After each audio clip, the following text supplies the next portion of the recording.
يديجان لابريس يديجان يجلسنا أجروج بلا مقران دا شريف خدام. شريف خدام سمي دنلول نسلاس إثوغاشيس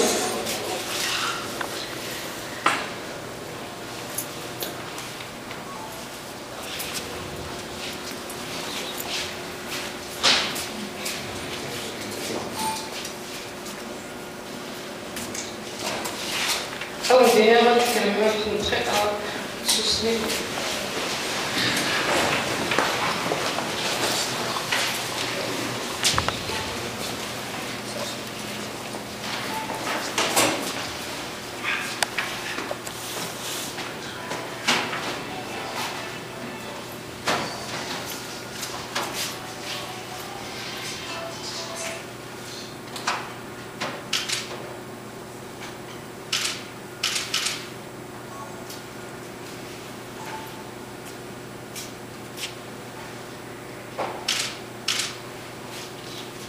تلميذ أترحم خوي ضد صغاري تواشو البيس صغار إيما زيغ مرة عندما ينام على خاطر يشنا ثلاثنا يشنا ثلاثنا يشنا يجلسنا يبان جريم قرانن يشناين الدنيا يفرح ويغنى صلفاق ضم قران ستاشتيس ستوثلايكينس تقبيلي ويتلا ديالا كيسين لي زاميريكان كيسين لي زونغليين يسني مانيس يحملي مانيس مادينا يحملي مانيس يحملي زورانيس يحملي دونتيبينس يحمل إزوران تموتيس يجي يعطي روج ضم قران أما كنت صغار يموت 23 جونفيي كعدان أطس جمدان يحسبنا ساكين هكا تملي تاكي pour lui rendre hommage. Non, شريف خدام سكوا سميت نسل ذي البدا نسلاس ذي البدا نتارايا سازال نخدم سازال دي تودرتيس خاطر ذازال يقوكلات ميقلا ماشي غير ميقموت لنا راس الخبار شريف خدام ذا مقران ميقلا كرانا ويرنو ماشي دوين يتسخون ماشي دوين يتقارن خدمة غاية غاسك نينايس يفتكلتيو journaliste Inès c'est un journaliste français Inès ça veut dire quoi votre nom Khaddam? Ça veut dire un travailleur. Donc il a toujours travaillé. Son histoire à lui, son parcours à lui, on ne peut pas le dissocier, du parcours de notre pays, l'Algérie. Impossible. Il est né pendant la colonisation, il a subi la colonisation, il a été contraint de s'exiler en France pour gagner sa vie et aussi pour respirer.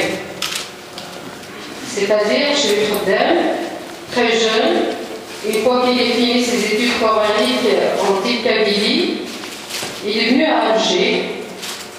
Il a travaillé, à un certain moment, il a eu une dispute avec son patron. Donc, il a démissionné. C'était pendant la France coloniale. Il est parti. Il est parti où? De l'autre côté de la Méditerranée. Donc, il est parti en France. Il a travaillé. Il aurait pu être un robot, juste gagner sa vie, envoyer l'argent en Algérie, peut-être de temps en temps prendre quelques bières en attendant la retraite. On ne porte pas de jugement sur ceux qui l'ont fait, mais lui, il ne l'avait pas fait. Le jour, il travaille, le soir, il suivit des cours privés de solfège. Donc, il a appris la musique, à la lire et à l'écrire. Donc, un alphabet, on parle des analphabètes, juste, c'est pas seulement en littérature, en langue, peu importe la langue, mais même des artistes, il y en a plein qui sont analphabètes parce qu'ils sont incapables de lire la musique. Donc lui, il faisait vraiment partie des exceptions qui ont appris la musique et qui l'ont composée. Il a rehaussé la musique amazigh, la musique algérienne. Il lui a donné un cachet professionnel, hautement professionnel et classique. Donc, sur le plan professionnel, il était perfectionniste. Il avait un manager aussi pour gérer sa carrière. Et aussi, il dirigeait des orchestres, mais avec un humanisme et une modestie incroyable. Il respectait tout un chacun des membres de son orchestre. Donc aujourd'hui, ce recueillement, c'est pour sa mémoire, bien sûr, mais aussi c'est une façon de reconnaître sa grandeur, de lui dire merci de nous avoir offert tout ce trésor, toute cette culture musicale, recherchée, moderne, tout en gardant notre cachet berbère. Tanwir Tadachri.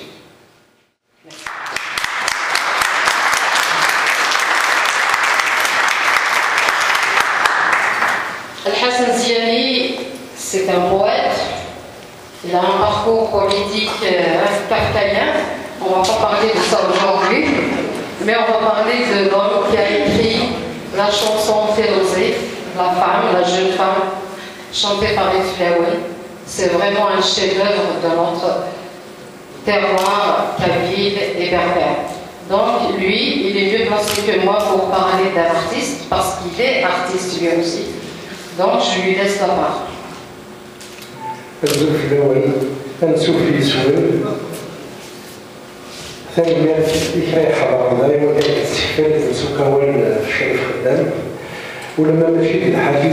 Personnellement, je suis très gêné à chaque fois qu'on me donne la parole pour parler des monuments de cette taille-là. Parce que la plupart du temps, plus on dit, plus on les diminue. On va essayer de faire pour le mieux. D'abord, Chérif Khaddam, mais il y a aussi de l'autre côté, il y a l'homme, il y a le militant aussi. Personnellement, je l'ai connu quand j'avais 17 ans. Dans une fête scolaire ici à Aïch, j'étais déjà dans l'animation. Et c'était ce jour-là même qu'il m'a donné son numéro de téléphone à Alger. Il t'assiste, il donne des conseils. Et bon, tout le monde sait aussi que c'est lui qui a porté la chanson kabyle à un niveau universel, puisque c'est le solfège. Il a entendu beaucoup d'instrumentation orientale, mais pas de la musique orientale.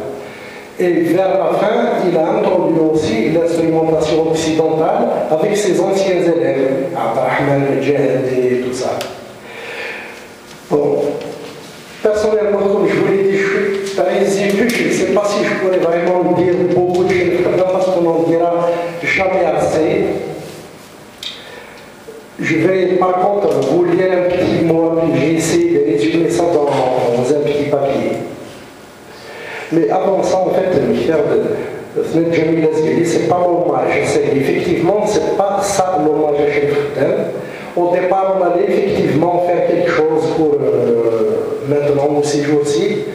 Mais à bien réfléchir, on s'est dit on va faire quelque chose à la hauteur de la personne, à la hauteur de Chérif Khaddam.